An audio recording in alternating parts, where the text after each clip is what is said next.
오늘 주시는 하나님 말씀을 함께 받겠습니다. 오늘은 요한복음 12장 12절에서 19절까지 말씀을 저와 여러분이 한 절씩 교독하여 말씀을 받겠습니다. 자, 12절입니다. 그 이튿날에는 명절에 온 큰 무리가 예수께서 예루살렘으로 오신다는 것을 듣고 종려나무 가지를 가지고 맞으러 나가 외치되 호산나 찬송하리로다 주의 이름으로 오시느니 곧 이스라엘의 왕이시여 하더라. 14절 예수는 한 어린 나귀를 보고 타시니 이는 기록된 바 시온 딸아 두려워하지 말라 보라 너의 왕이 나귀 새끼를 타고 오신다함과 같더라. 제자들은 처음에 이 일을 깨닫지 못하였다가 예수께서 영광을 얻으신 후에야 이것이 예수께 대하여 기록된 것임과 사람들이 예수께 이같이 한 것임이 생각났더라. 나사로를 무덤에서 불러내어 죽은 자 가운데서 살리실 때에 함께 있던 무리가 증언한지라. 18절 이에 무리가 예수를 맞으면 이 표적 행하심을 들었음이러라. 바리새인들이 서로 말하되 볼지어다 너희 하는 일이 쓸데없다. 보라 온 세상이 그를 따르는도다 하니라. 아멘. 하나님의 말씀입니다. 오늘 새벽에는 예수님은 왜 어린 나귀를 타셨을까라는 제목으로 말씀을 나누는데 오늘 설교의 주제가 한 글자로 한다면 겸손입니다. 예수님의 겸손에 대해서 우리들이 오늘 좀 말씀을 좀 나눌게요. 자, 오늘 본문으로 시작하여 예수님의 이제 3년간의 공생의 기간이 마무리되고 이제 골든 그 슈퍼 위크라 그래가지고 그 예수님이 마지막 십자가를 지시는 일주일의 이제 삶이 오늘 본문부터 시작이 돼요. 그 첫 걸음이 예수님이 예루살렘 성에 입성하시잖아요. 그때 무리들이 이 종려나무 가지를 흔들고 예수님의 예루살렘 입성을 환영합니다. 그래서 우리가 보통 부활절 전에 고난주간이 시작되는 그 주일이 우리가 종려주일이라고 했던 이유가 그들이 흔들었던 나무가지가 이 종려나무 가지였기 때문에. 그런데 이 종려나무는 어떤 그 상징이 있냐면 그 흔히 그 승리를 상징한다 그래요. 그러니까 왕이 전쟁에서 이기고 돌아왔을 때 그때 이제 흔들었던 나무가 이제 종려나무 가지라고 그러는데 오늘 본문에도 보면 이스라엘 백성들이 이 종려나무 가지를 흔들고 예수님을 맞이하잖아요. 근데 그게 어떤 의미가 있냐면 그러니까 이스라엘 백성들에게는 여전히 우리들을 이 로마로부터 구원해내고 강력한 이 정치적인 왕, 그러니까 이 이스라엘 사람들에게 있어서 늘 동경의 대상이 되는 왕이 한 명 있어요. 그가 누구냐면 다윗입니다. 그러니까 예수님에 대하여 어떤 기대를 갖고 있었냐면 정치적인 예수님, 강력한 어떤 힘, 그리고 우리를 부강하게 만들어주는 어떤 지도자로서의 왕을 이들은 기다렸다는 거예요. 그래서 오늘 말씀에 13절에 보면은 예루살렘 성에 입성하는 예수님을 향해서 이렇게 반응을 하잖아요. 13절에 종려나무 가지를 가지고 맞으러 나가 외치되 호산나 찬송하리로다 주의 이름으로 오시느니 곧 이스라엘의 왕이시여 하더라 라고 그들이 외쳐요. 그런데 이어지는 14절 말씀에 보면 이 종려나무 가지와 또 백성들의 외침과는 전혀 어울리지 않는 장면이 하나 등장합니다. 보통 왕이 개선하에 들어올 때는 타고 들어오는 짐승이 백마예요. 아주 멋진 흰색 말을 타고 들어오는데 왜냐하면 그게 왕을 상징하는 그런 어떤 장면이잖아요. 그런데 14절에 보면 14절에 예수는 한 어린 나귀를 보고 타시니 그러니까 예수님이 어린 나귀를 타셨다고 그렇게 기록이 되어 있어요. 그런데 제가 오늘 설교 제목을 예수님은 왜 어린 나귀를 타셨을까 그랬는데 예수님이 어린 나귀를 타신 것은 이미 스가랴 선지자의 예언의 완성이죠. 자, 스가랴 9장 9절 말씀에 보면 시온에 따라 크게 기뻐할지어다. 예루살렘에 따라 즐거이 부를지어다. 보라, 내 왕이 내게 임하시나니 그는 공의로우시며 구원을 베푸시며 겸손하여서 나귀를 타시나니. 이 말씀이 여기에 나와요. 나귀의 작은 것 곧 나귀 새끼니라. 여러분, 예수님은 이스라엘의 왕이시죠. 그리고 공의로우시고 또 구원을 베푸시는 이스라엘의 왕인데, 그런데 예수님은 이 세상에 이 정치적인 어떤 왕같이 세상 나라를 물리치고, 특히 로마죠. 그리고 이 부강한 이스라엘을 세우는 그런 정치적인 왕으로 오시지 않으셨다는 거예요. 예수님이 왕이라고 하는 것은 이 세상의 죄와 사망의 권세를 이기고 우리들의 인생에, 우리들의 삶에 하나님의 나라를 세우는, 그러니까 정치적인 왕이 아니에요. 하나님의 나라를 세우는 왕으로 오셨잖아요. 왜냐하면 세상 나라는 언젠가는 금방 망해요. 그러나 하나님의 나라는 영원하잖아요. 그런데 하나님의 나라는 힘으로 세워지지 않는다는 것을 오늘 예수님 보여주시는 거예요. 하나님의 나라는 겸손으로 세워집니다. 이게 오늘 설교의 주제인데, 그래서 그 하나님의 나라를 세우시는 겸손의 왕으로 오시는 것을 보여주기 위해서 예수님이 바로 어린 나귀를 타신 거예요. 그러니까 오늘 본문에 등장하는 이 나귀가 겸손을 상징합니다. 만약에요, 예수님이 나귀를 안 타고 뭐 큰 멋진 말을 타고 들어오셨다면 아마 이 로마와 결탁해가지고 권력자들을 다 몰아내셨겠죠. 그런 어떤 절대 힘으로 예수님이 오셨다면, 그죠? 이 타락한 종교 지도자들도 마찬가지였을 거예요. 그런데 예수님은 그렇게 하지 않으시고 그 겸손하게 나귀를 타고 예루살렘 성에 입성하셨고, 그리고 일주일 뒤에 예수님은 십자가에서 생명을 우리에게 주시잖아요. 그래서 온 인류의 구원자가 되신 겁니다. 여러분, 겸손하면 예수님의 겸손을 묘사하는 대표적인 성경 구절이 빌립보서 2장 6절에서 8절에 보면 너무 잘 나오죠. 자, 빌립보서 2장 6절에서 8절까지 말씀을 좀 볼게요. 6절에 그는 근본 하나님의 본체시나 하나님과 동등됨을 취할 것으로 여기지 아니하시고, 7절에 오히려 자기를 비워 종의 형체를 가지사 사람들과 같이 되셨고, 8절에 사람의 모양으로 나타나사 자기를 낮추시고 죽기까지 복종하셨으니 곧 십자가에 죽으심이라. 여러분, 여기 빌립보서 2장 6절에 보면 예수님은 하나님의 본체라고 하는 말은 예수님 그분이 곧 하나님이시라는 뜻이에요. 그런데 하나님이신 예수님이 자기를 비우셨다. 자기를 비우시려고 하는 이유가 뭐냐면 스스로 종이 되기 위하여, 종의 형체를 가지기 위함이었다고 빌립보서에서 그렇게 말씀을 해요. 여러분, 우리는 예수님을 왕이라고 부르잖아요. 그런데 이 왕이신 예수님은 스스로 자기를 비워 종의 형체를 가지고 오셨다는 거예요.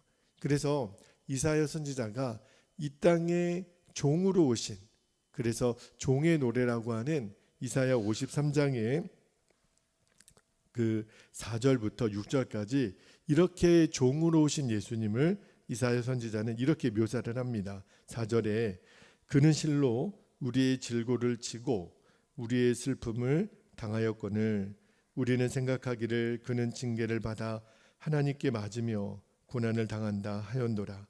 5절에 그가 찔림은 우리의 허물 때문이요 그가 상함은 우리의 죄악 때문이라. 그가 징계를 받음으로 우리는 평화를 누리고 그가 채찍에 맞음으로 우리는 나음을 받았도다. 6절에 우리는 다 양 같아서 그릇 행하여 각기 제 길로 갔거늘 여호와께서는 우리 모두의 죄악을 그에게 담당시키셨도다. 여러분, 예수님이 우리의 질고라고 하는 것은 질병이잖아요. 그래서 우리의 슬픔을 당하신 거고, 예수님이 우리의 허물을 가려주기 위해서 예수님이 가시관 쓰시고 못에 찔리시고 또 창에 찔리신 거잖아요. 왜냐하면 우리의 그 죄악 때문에 예수님은 스스로 상하심을 선택하신 거예요. 그리고 우리의 평화를 위하여 징계를 당하시고, 그리고 우리의 질병의 치유를 위하여 예수님이 채찍에 맞으셨다는 거예요. 모든 죄를 당신이 다 뒤집어 쓰시고, 그지요? 우리를 구원하기 위하여 예수님이 십자가를 선택하신 거잖아요. 왕이신 예수님이, 하나님과 본체신 예수님이 우리를 위하여 하나님의 뜻에 순종하기 위하여 죄의 짐을 짊어지신 거예요. 그러니까 이게 바로 자기를 비우고 종이 되셨기 때문에 가능한 일인 거죠. 여러분, 만약에 예수님이 자기를 비워 종이 되지 않으셨으면 우리의 구원은 없어요. 우리의 구원은 이루어질 수가 없어요. 우리를 구원하기 위하여 예수님이 기꺼이 종이 되셨고 사람이 되셨는데, 이 일이 어떻게 가능한 거죠? 그러니까 우리로서는 정말 상상할 수 없는 일을 예수님이 하신 건데, 오늘 설교의 주제예요. 그 일이 가능한 이유는 예수님이 겸손하셨기 때문에 그래요. 여러분, 빌립보서 2장 8절에 우리가 방금 읽었지만 죽기까지 복종했다 그랬잖아요. 그 죽기까지 복종한 게 뭐예요? 십자가의 죽음이잖아요. 그래서 오늘 이 예루살렘 성에 입성하시는 예수님의 모습은요, 사람들은 막 환호하고 예수님을 맞이했지만 예수님의 마음은 얼마나 마음이 비통하셨겠어요. 이제 며칠 있지 않으면 예수님은 십자가의 죽음을 감당하셔야 되잖아요. 그래서 사람들은 근데 그거를 전혀 알지 못해요. 오늘 17절 18절 말씀 한번 볼게요. 17절에 나사로를 무덤에서 불러내어 죽은 자 가운데서 살리실 때에 함께 있던 무리가 증언한지라. 18절에 이에 무리가 예수를 믿음은 이 표적 행하심을 들었음이러라. 여러분, 18절 여기 17절 말씀에 보니까 무리들이 예수님을 이렇게 열렬히 환영했던 것은요, 진짜 그들의 믿음이 순수한 믿음은 아니었어요. 예수님을 믿었다라고 하는 표현은요, 표적 때문에, 예수님이 행하신 일 때문에, 특히 결정적인 것은 표적 중에 표적이 죽은 나사로를 다시 살린 거라 그랬잖아요. 와, 대단하시다. 사람이 죽은 사람을 다시 살려내. 이제 이분 정도의 능력이라면 이제는 로마와 맞짱 떠서 우리를 해방시키고, 그리고 진짜 우리를 잘 살게 할 수 있는 왕이 왔나 보다. 그러니까 이들이 꿈꿨던 왕은 정치적인 왕인 거예요. 그 기대감에 부풀어서 막 종려나무 가지를 흔드니까 오해를 해도, 예수님에 대하여 알지 못해도 이렇게 알지 못할까, 그죠? 예수님에 대해서 전혀 몰랐던 거예요. 그런데 이들만 몰랐던 게 아닙니다. 심지어는 예수님의 제자들도요, 예수님이 왜 나귀를 타고 입성하셨는지를 몰랐어요. 마태복음 16장 21절에 보면 이렇게 기록되어 있습니다. 마태복음 16장 21절에 이때로부터 예수 그리스도께서 자기가 예루살렘에 올라가 장로들과 대제사장들과 서기관들에게 많은 고난을 받고 죽임을 당하고 제3일에 살아나야 할 것을 제자들에게 비로소 나타내시니 그랬어요. 근데 그때 예수님의 제자 중 수제자라고 일컫는 베드로가 이렇게 반응해요. 22절에 보면 베드로가 예수를 붙들고 항변하여 이르되 주여 그리 마옵소서, 이 일이 결코 주께 미치지 아니하리이다. 여러분, 요 베드로가 예수님 붙들고 항변하여 그랬잖아요. 그 세번역 성경에 보면 베드로가 예수님께 대들었다, 그렇게 기록되어 있어요. 세상에 대들 사람이 따로 있죠. 예수님께 대들어요. 베드로가 그랬단 말이에요. 왜 그랬냐면 예수님이 십자가를 져야 된다라는 이 말을 이해를 못한 거예요. 예루살렘 성에 들어가실 때 나는 십자가를 지기 위하여 들어간다. 베드로 입장에서는 말도 안 된다라고 생각한 거죠. 베드로만 그런 것이 아니라 다른 제자들도 똑같았어요. 마가복음 9장 31절에 보면 이렇게 기록되어 있습니다. 이는 제자들을 가르치시며 또 인자가 사람들의 손에 넘겨져 죽임을 당하고 죽은 지 3일 만에 살아나리라는 것을 말씀하셨기 때문이로라. 그런데 이어지는 32절에 보면 제자들이 이렇게 반응해요. 그러나 제자들은 이 말씀을 깨닫지 못하고 묻기도 두려워하더라. 왜냐하면 제자들이 아무리 생각해봐도 우리가 3년 동안 예수님 따라다녔는데 이렇게 예수님이 허무하게 죽어, 이거는 말이 안 되는 거예요. 결코 그런 일이 일어나서는 안 되는 거예요. 자기도 생각했을 때는 최악의 경우죠. 우리가 어떻게 예수님 따라다녔는데 모르는 거예요. 예수님을 3년 동안 따라다녔어도 예수님의 십자가 지시기 위하여 예루살렘 성에 들어가는 것을 제자들이 이해를 못한 거예요. 그래서 오늘 본문에 16절에 이렇게 기록되어 있는 겁니다. 16절에 제자들은 처음에 이 일을 깨닫지 못하였다가 예수께서 영광을 얻으신 후에야. 예수님의 부활 사건을 말하는 거잖아요. 이것이 예수께 대하여 기록된 것임과 사람들이 예수께 이같이 한 것임이 생각났더라. 처음에는 예수님이 십자가 지시기 위하여 예루살렘 성에 입성하실 때만 해도 제자들은 왜 예수님이 어린 나귀를 타고 입성하시는지, 왜 자꾸 죽으려고 십자가 얘기를 하시는지 몰랐단 말입니다. 그러니까 오늘 말씀을 듣는 우리들은 알잖아요. 예수님이 왜 나귀를 타셨고 왜 예루살렘 성에 입성하셨는지. 그렇죠? 여러분, 예수님이 약속하신 승리가 뭐예요? 예수님은 어떤 정치적인 힘으로 전쟁을 하고 싸워서 쟁취하는 승리가 아니었어요. 예수님이 말씀하시는 제자들에게 이겨야 된다, 승리해야 된다라는 것은 죄와의 싸움, 사망에서의 싸움에서 승리하는 거예요. 우리는 알고 있죠. 그러나 우리도 자주 잃어버리고 놓치는 게 있습니다. 그것이 뭐냐면, 여러분, 예수님을 믿는다라는 게 뭐예요? 나귀를 타신 예수님, 겸손하신 예수님, 그분을 내 마음에 모시는 게, 그게 바로 예수님 믿는 거거든요. 우리도 여전히 예수님으로 인하여 어떤 덕을 볼 것으로 인하여 우리의 믿음의 중심이 있어서는 안 됩니다. 예수님, 그분의 마음인 거예요.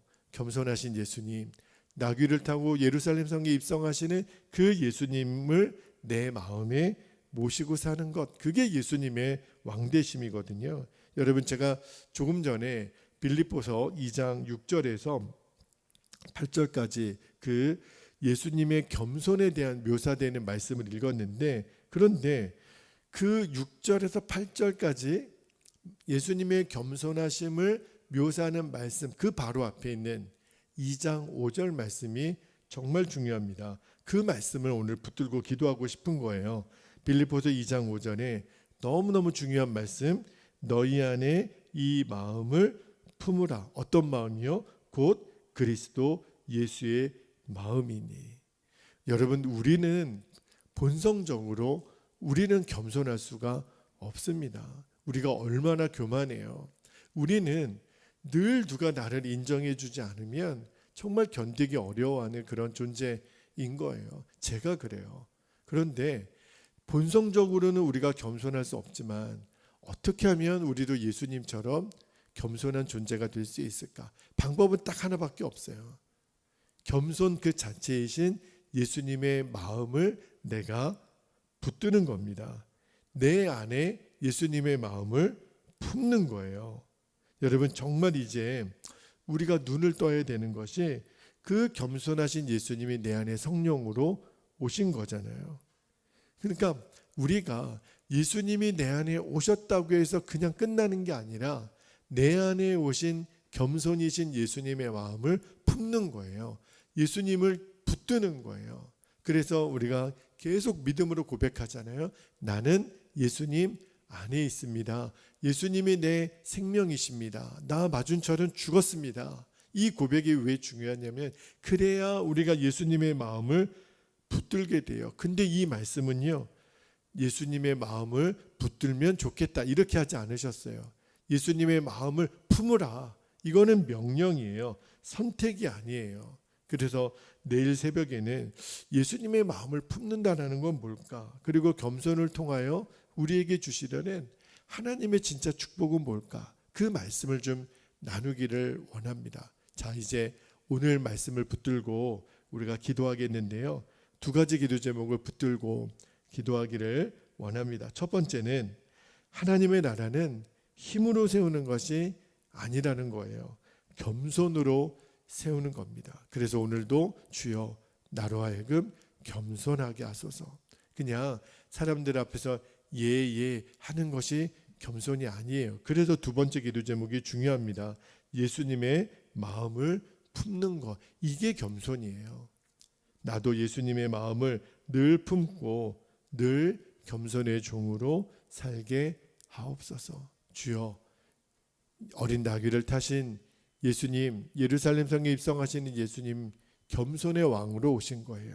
주여, 나도 예수님의 마음을 품어 이 땅에 겸손의 종으로 살아가게 하소서.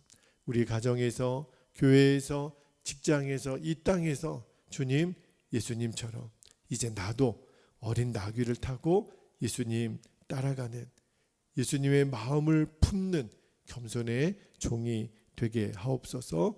허락하신 기도 제목을 붙들고 우리 주님의 이름을 간절히 부르시고 통성으로 기도하겠습니다. 주여, 할렐루야. 은혜가 많으신 아버지 하나님, 사랑이 많으신 하나님, 감사합니다. 오늘 이 새벽에도 우리가 간절히 구하는 것은 예수님 왜 어린 나귀를 타시고 예루살렘 성에 입성하셨습니까? 하나님, 예수님이 하시는 모든 일거수일투족에 아무런 메시지가 없는 것이 없습니다. 주님, 겸손의 왕으로 오신 것입니다. 예수님은 하나님과 본체이셨지만 자기를 비워 종의 형체를 가지사 이 땅에 죽기까지 스스로 복종하셨던 겸손의 종으로 우리에게 오셨다고 말씀은 우리에게 가르치고 계십니다. 주님, 이제 이 말씀을 우리들이 붙잡습니다.